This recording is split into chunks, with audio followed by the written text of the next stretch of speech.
வச்சுக்கோங்க. அயோத்தியா நாட்டை மகாராஜா ஆண்டு வந்தாராம். அவருக்கு 3 மனைவிகள், கோசலை, கைகை, சுமித்ரை. இருந்தாலும் அவளுக்கு குழந்தைகளே இல்லையா. அப்போ யாகம் வளர்த்து அந்த யாகத்துல தேவபுரி அவங்க கிட்ட அமிர்து கொடுத்து இதை நீங்க 3 மனைவிகளுக்கும் கொடுக்கணும் அப்படின்னு சொல்லுவாராம். அப்போ எல்லாருக்குமே குழந்தை பிறந்துருமா. கோசலைக்கு ராமர், கைகைக்கு பரதன், சுமித்ரைக்கு லட்சுமணனும் சத்ருகனும்.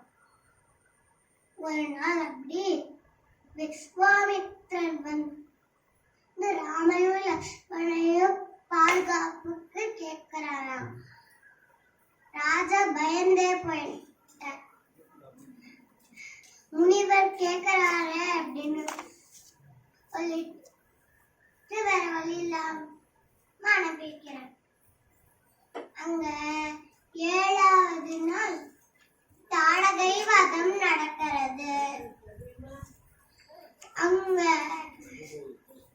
விஸ்வாமித்ர மகரிஷி வந்து மிதிலை நாட்டுக்கு கூட்டிட்டு போறாங்களாம். மிதிலை நாட்டுக்கு ஜனக மகாராஜா ஆண்டுட்டு இருந்தாராம். அவரோட பொண்ணு சீதைக்கு மாப்பிள்ளை தேடணும் அப்படின்னு நினைச்சிட்டு இருந்தாராம். அப்போ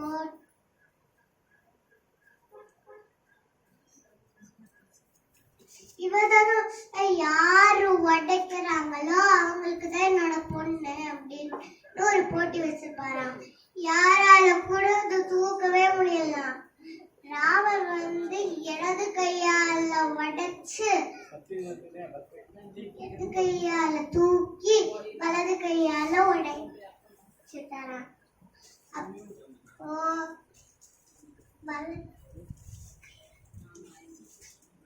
சீதைக்கும் ராமருக்கும் கல்யாணம் ஆயிடுச்சு. ராமரோட 3 தம்பிகளுக்கும் சீதையோட 3 தங்கைகளுக்கும் கல்யாணம் நடந்துச்சு. எல்லாருமே அயோத்தியாவுக்கு வந்தாச்சு. மகாராஜா வந்து பிளான் பண்றாரு பட்டாபிஷேகத்துக்கு. அப்போ கூனின்னு ஒரு பேட் கேர்ள் இருக்கலாம். கைகையோட மனசை மாத்தி விட்டுட்டா. கைகை ஃபர்ஸ்ட் சத்தம் போடுறாளாம். அப்புறம் அப்படியே ஏறாளாம். ராஜா கிட்ட தான் கேட்ட வரத்தை கொடுக்க சொல்றா. ராஜா கேளு அப்படின்னு சொன்னாராம். முதல் வரம் பரதன் நாட்டை ஆளணும். 2வது வரம் ராமர் காட்டுக்கு போகணும்.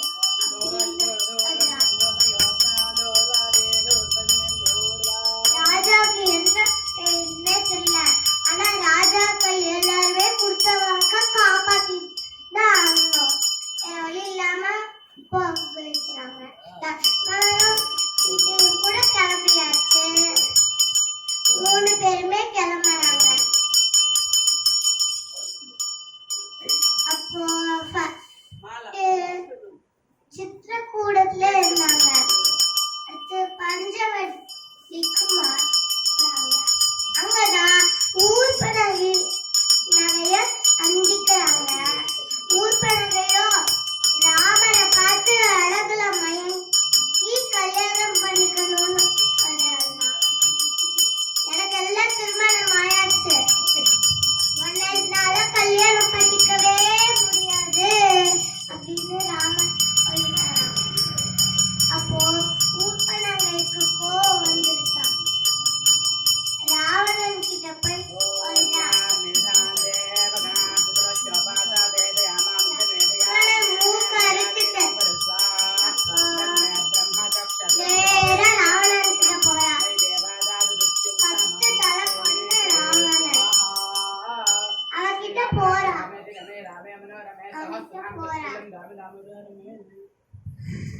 நடந்த விஷயத்தெல்லாம் ராவணன் கிட்ட ஒன்னா பண்ணாரு.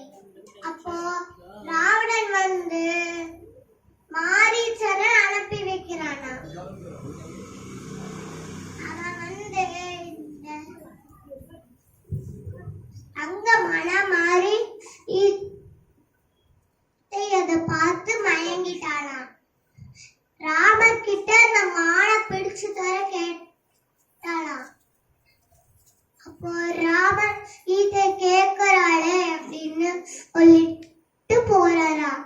அப்போ லக்ஷ்மணன் வந்து இதே பாதுகாத்துட்டே இருந்தாரா. அப்போ அந்த மாடு இருக்கே இந்த ஒரு மாமா ஈதா லக்ஷ்மணா அப்படின்னு கத்த ஆரம்பிச்சதான். ஈதா லக்ஷ்மணன் அனுப்பி வைக்கிறதுக்கு முன்னாடி லக்ஷ்மணன் வந்து ஒரு கோட்டை வரையறாரா. லக்ஷ்மணரேகைய வரையறாரா. இந்த கோட்டை தாண்டி வந்துடாதே அப்படின்னு சொல்லிட்டு போயிட்டாரா. லக்ஷ்மணர் அந்த பக்கம் போனோடனே ராவணன் வந்து ஆது இடத்துல வந்திருப்பான். அப்போ பகவதி அந்த ஈன்னு கேட்டா. அப்போ சீதா தேவி உள்ள இருந்து வெளியே வந்து கோட்டைக்குள்ளேயே உணவு கொடுக்கறானா. கோட்டுக்கு வெளியே வந்துட்டா அப்படின்னு சொன்னே முடியாது அப்படின்னு சீதா தேவி சொல்லிட்டானா. முனிவர் கேக்குறாரு அப்படின்னு சொல்லிட்டு கோட்டை தாண்டி வந்துட்டானா. அவ்வளவுதான் தாமதம் கைய பிடிச்சா. அப்போ இலங்கைக்கு தூக்கிட்டே போயிட்டான். கத்தினா சீதா தேவி. அப்படியும் ஒண்ணுமே நடக்கல. ஜடாயு வந்து ஹெல்ப் பண்ணவர் தான். அப்போ ஜடாயுவோட ரெக்கைய ராவணன் கட் பண்ணிட்டான். அப்போ ஜடாயு வந்து கீழே விழுந்துட்டாரா. அப்போ ராமர் கிட்ட நடந்த விஷயத்தெல்லாம் ஜடாயு சொல்றாரா. அப்புறம் ஹனுமான மீட் பண்றாங்களா. ஹனுமான் வந்து சுக்ரீவர் கிட்ட கூட்டிட்டு போறார். சுக்ரீவர் கிட்ட ராமர் ஹெல்ப் கேக்குறார். பதிலுக்கு சுக்ரீவரும் ஒரு ஹெல்ப் கேக்குறார். நீங்க என்னோட அண்ணனான வாலிய வதம் செஞ்சுட்டா படைகளை நான் உங்களுக்கு கொடுத்துறேன் அப்படின்னு சொல்றாராம். அன்னைக்கு போனோன்னு யாரு வாலி யாரு சுக்ரீவன்னு ராமருக்கு தெரியல.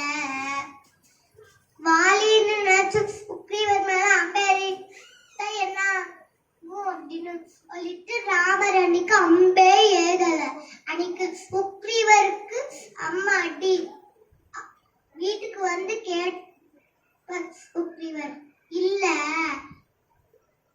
இந்த அவங்களுக்கும் உங்க அண்ணனுக்கும் எனக்கு வித்தியாசம் தெரியல. அதான் நான் சொல்ற மாதிரி நாளைக்கு நீங்க ஒரு மாலையை போட்டுட்டு வாங்க அப்படின்னு சொல்லி சுக்ரீவர் கிட்ட ராமர் ஐடியா கொடுக்குறாரா. அப்போ அதே மாதிரி சுக்ரீவரும் செய்யறாரா.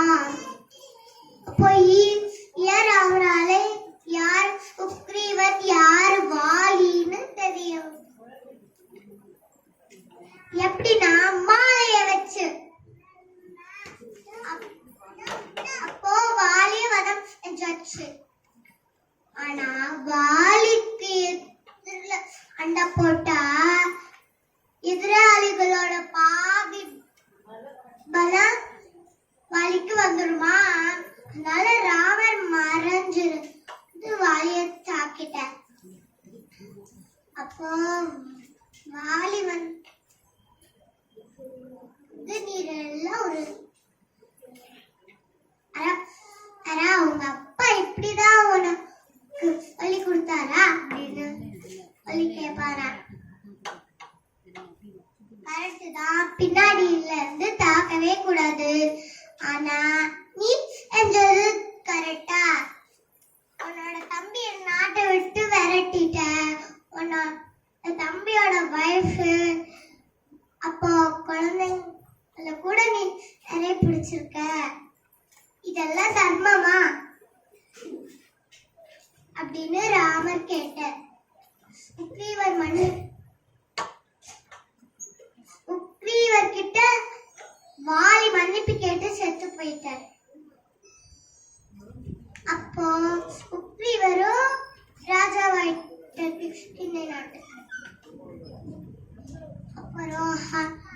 ஈட்டை எங்க இருக்கான்னு தெரியணுமே.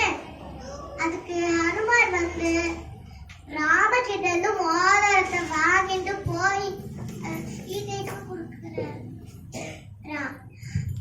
அப்புறம் சீதா தேவி வந்து அடையாளமா கடையாளிய கொடுக்கிறாங்க.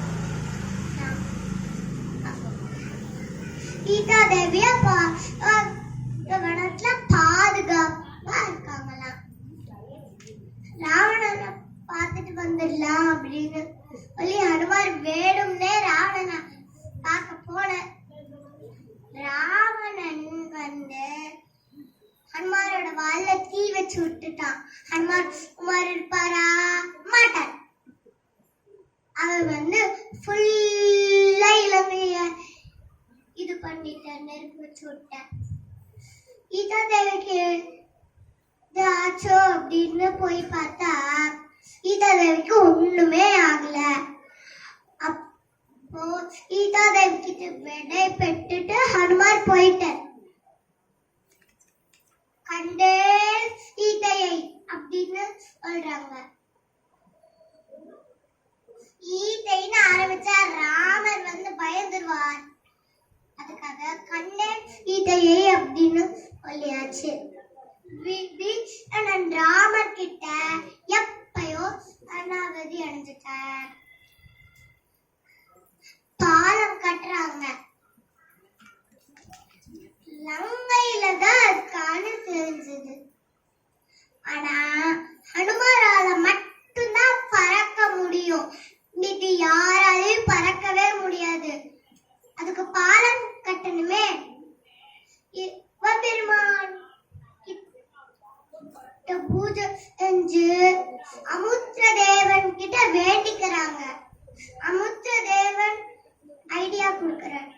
நீங்க ஒரு ஒரு கற்கள்லையும் ராம் ராம் அப்படின்னு எழுதினா அந்த கற்கள் மிதக்கும் அப்படின்னு சொல்லி ஐடியா கொடுக்கிறார். அப்படியே செய்யறாங்க. பார்த்தா அந்த கல் முழுகவே இல்லை, மிதக்கதான் செய்யுது. அப்ப எல்லாருமே இலங்கைக்கு போயாச்சு. அப்போ இந்திரஜித் ராவணனோட பையன் அப்போ நாகபாணத்தை ஏத்திட்டார் ராமன் லக்ஷ்மணன். கருடர் வந்து காப்பாத்த வர. கருடரை பார்த்த உடனே பாம்பு பயந்து ஓடி போயிட்டார்.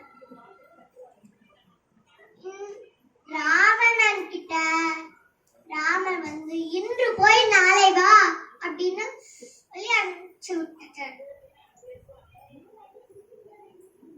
அப்புறம் கும்பகர்ணனை எழுப்புறாங்க. பீப்பி ஊதுறாங்க, கொட்டடிக்கிறாங்க, அவனுக்கு பிடித்த சாப்பாடு வச்சு எழுப்புறாங்க. எப்படியும் கும்பகர்ணனை எழுப்பி விட்டுட்டாங்க. கும்பகர்ணனும் அன்னைக்கு போறா. அப்ப கும்பகர்ணனும் எடுத்து போயிட்டான். இந்திரஜித் வந்து பிரம்மாஸ்திரத்தை லக்ஷ்மணன் மேல ஏத்திட்டாரா. அப்போ அஞ்சீவினி மூலிகைய ஹனுமான் எடுத்துன்னு வர போனாரா. அப்போ எது அந்த மூலிகையின் ஹனுமாருக்கு கன்ஃபியூஷன். அப்போ ராம் ராம் ராம் ராம் ராம் ராம் அப்படின்னு சொல்லி மலையை விட உயரமா ஆயிட்டார். மலவே மலவே மலவே மலவே மலவே மலவே மலவேமா ஆஞ்சநேயா மலவேமா ஆஞ்சநேய புத்ரா மலவேமா வாயுகுமாரா மலவேமா வானரவீரா மலவேமா ஸ்ரீராம் ஜெய ராம் ஜெய ஜெய ராம் சீதாராம் ஜெய ராம் ஸ்ரீராம் ஜெய ராம் ஜெய ஜெய ராம் சீதாராம் ஜெய ராதே ராம் ஜெய ஹனுமான் ஜெய ஹனுமான் ஜெய ஜெய ஹனுமான் ஜெய ஹனுமான் அப்படின்னு சொல்லி மலையிலே தூக்கிட்டு வந்துட்டார். இந்திரஜித்து செத்து போயிட்டான். ராவணன் கூட போர் நடக்கிறது. அவன் வகை வகையான ஆயுதத்தை கொண்டு வந்தான். அதை எனக்கு வச்சு ராவணன்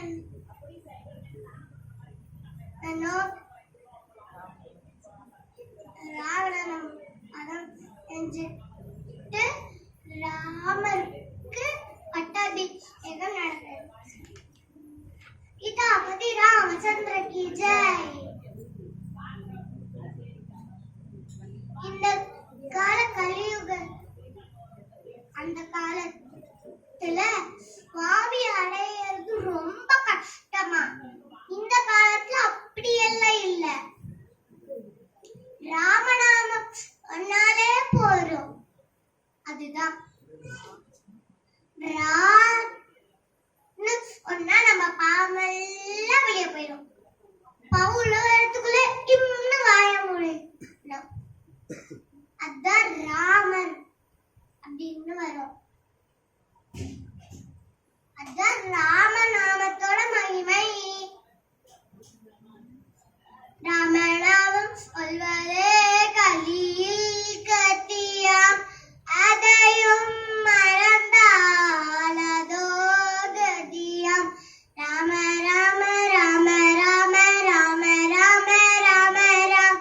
ராம ராம ராம ராம சீதா ராம ராம். இவனும் பார்வதியும் சொல்லும் நாமமாம். சொல்லும் நாமமாம்.